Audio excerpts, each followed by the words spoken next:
Hello बच्चों, good morning, good afternoon. जब भी आप ये वीडियो देख रहे हैं तभी आपको गुड मॉर्निंग लगना चाहिए। कैसे हैं आप?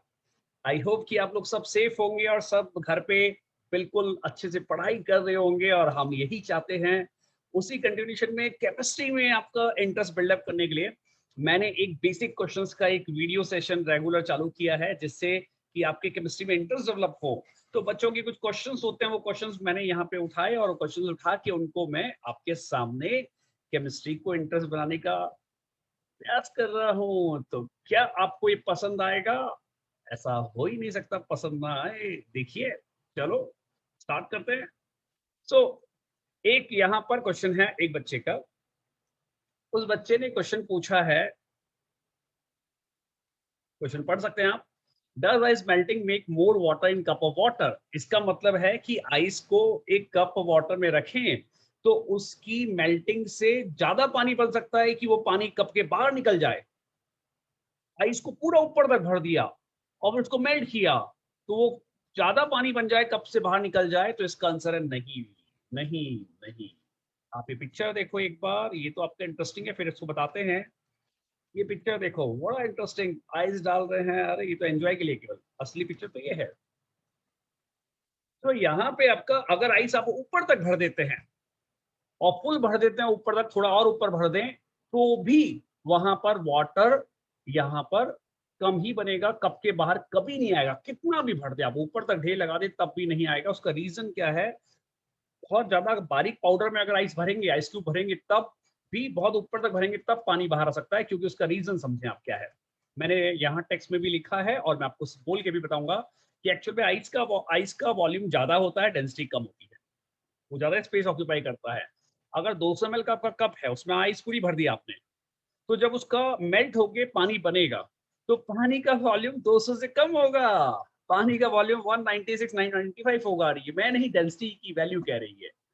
तो डेंसिटी की वैल्यू के हिसाब से यहाँ पर पानी का वॉल्यूम कम होगा। आप ऐसा करें कि आइस की क्यूब्स को पीस के पाउडर फॉर्म में उसको भर दें, ऊपर तक बिल्कुल पैक कर दें, और पैक करने के बिल्कुल टाइट पैक कर दें, और फिर उसको क्या है, मेल्ट होने दें। हल्का सा उसको गर्म पानी में रख दें, मेल्ट होने का उसका देखना कि बाहर बाहर निकलता है कि नहीं निकलता। नहीं निकलेगा, घर पे कर सकते हैं। राइट, समझ में आ गया होगा।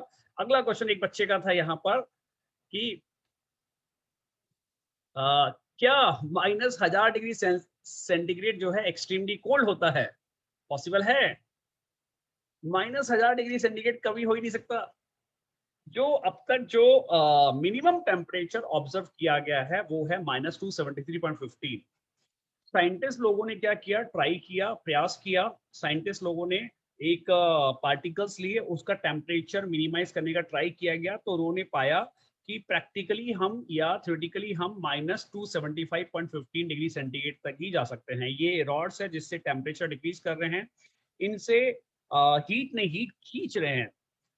कोई भी यहाँ पे हीट खींचने वाला सब्सटेंस जैसे फ्रीजर होता है ना, एसी होता है, तो वो हीट खींचता है, तो हीट खींच रहे हैं इस मॉलिक्यूल से और इसका टेम्परेचर डिक्रीज कर रहे हैं। लेकिन टेम्परेचर डिक्रीज होकर मिनिमम से मिनिमम केवल 0 केल्विन या -273, जो एब्सोल्यूट जीरो। फिर साइंटिस्ट लोगों ने उस टेम्परेचर को डिफाइन किया, that is the absolute 0 kelvin. तो उन्होंने कहा कि हम उस टेम्परेचर को 0 केल्विन बोल देते हैं, एक नया टर्म।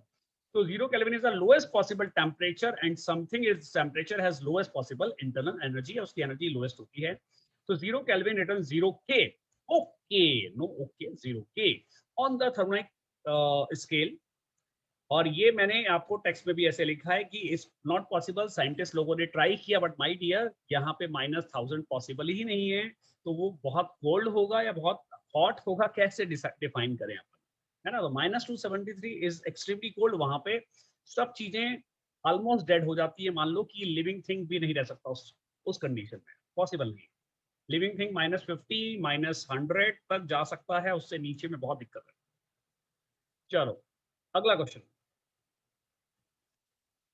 स्लाइड्स भी मैंने बना देता हूं, जिससे कि आपका इंटरेस्ट बिल्डअप हो। क्वेश्चन कभी बोरिंग होता है तो स्लाइड से इंटरेस्ट बिल्डअप हो जाता है। सही है कि नहीं? पसंद आए तो लाइक करना है, शेयर करना है, और चैनल को सब्सक्राइब करना है, क्योंकि ये सारी मेहनत को किसके लिए कर रहा हूं मैं? आपके लिए। और इतनी मेहनत का रिजल्ट अगर आपको नहीं मिलेगा, आपको फायदा नहीं मिलेगा, तो क्या फायदा? मैं मेहनत करना बंद कर दूंगा। अगर सॉल्यूशन के यहाँ पे दो लिक्विड हैं, एक क्वेश्चन और है बच्चे का कि एक और बच्चे का क्वेश्चन था कि एक इवापोरेट होता है फास्टली और दूसरा होता है स्लोली, तो ये कैसे होता है, राउल्स लॉ कैसे फॉलो करता है, दो लिक्विड में एक ज्यादा इवापोरेट हो रहा है एक कम इवापोरेट हो रहा है। देखो, ज्यादा इवापोरेट होना या कम इवापोरेट होना ये राउल्स लॉ नहीं है।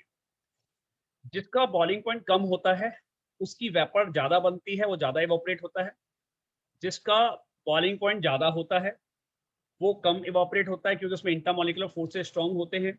जिसका बॉइलिंग पॉइंट कम होता है उसके इंटरमॉलिक्यूलर फोर्सेस वीक होने से इसका फास्ट इवापोरेशन होता है। जिसका बॉइलिंग पॉइंट ज्यादा होता है उसका इवापोरेशन कम होता है, स्लो होता है। तो ये सब कुछ रिलेटेड है बॉइलिंग पॉइंट से। अब दूसरा तुम्हारा जो पॉइंट है कि उसमें कैसे राउल्स लॉ से रिलेटेड है, तो वो देखिए कि कैसे राउल्स लॉ से रिलेटेड है। अगर हम प्योर बेंजीन लेते हैं तो प्योर बेंजीन अब लिक्विड है, वो अपने आप इवापोरेट होता है।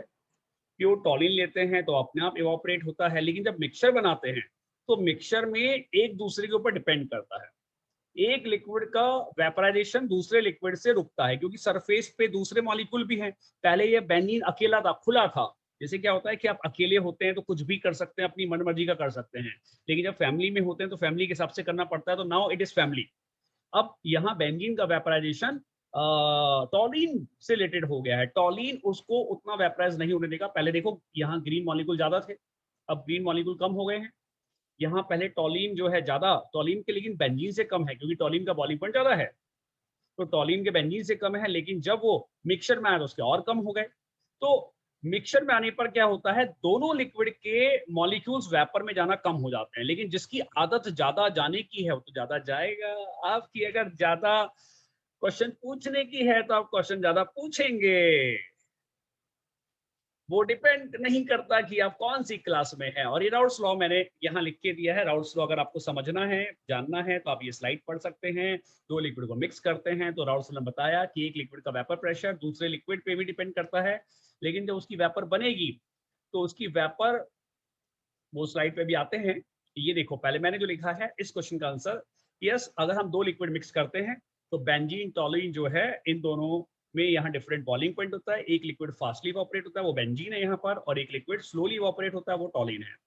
जो फास्टली ऑपरेट होगा उसकी वेपर ज्यादा बनेगी, और उसकी वेपर जो बनेगी उस वेपर का अमाउंट, ये जो वेपर का अमाउंट है, ये जो वेपर बनी है यहाँ पर इसकी बेंजीन की, वो बेंजीन के यहाँ पर मोल फ्रैक्शन पे डिपेंड करती है। ये राउल्स लॉ है। तो राउल्स लॉ ने इसके ऊपर स्टडी किया, स्टडी करके बताया कि किस तरह से वेपर जो बेंजीन की कम बनी है उसको हम कैसे कैलकुलेट करें। तो वो बेंजीन की वेपर यहाँ इस तरह से कैलकुलेट की जाती है, मोल फ्रैक्शन से रिलेटेड करके। और उसने राउल्स ने फॉर्मूला दे दिया, अपनी थ्योरम दे दी। उस थ्योरम के बिहाफ पे हम न्यूमेरिकल सॉल्व कर लेते हैं। तो दिस इज राउल्स लॉ, ये 12th के सॉल्यूशन चैप्टर का पार्ट है। Right.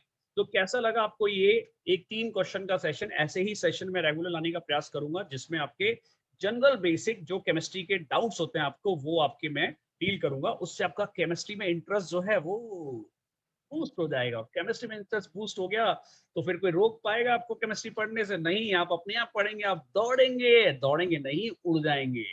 So this will happen, right. So बच्चों, मिलते रहें। A R sir, myself, ex H O D chemistry, Resonance. अब अनअकैडमी में हूँ। अनअकैडमी मेरी स्पेशल क्लास, फ्री क्लासेस रहती हैं मॉर्निंग में 11:30 MW और इवनिंग में 5 PM। तो आप कभी भी मुझे वहां फॉलो कर सकते हैं। टाइम मॉर्निंग में 11:30 और इवनिंग में 5 PM अनअकैडमी पे। Thank you very much, bye bye.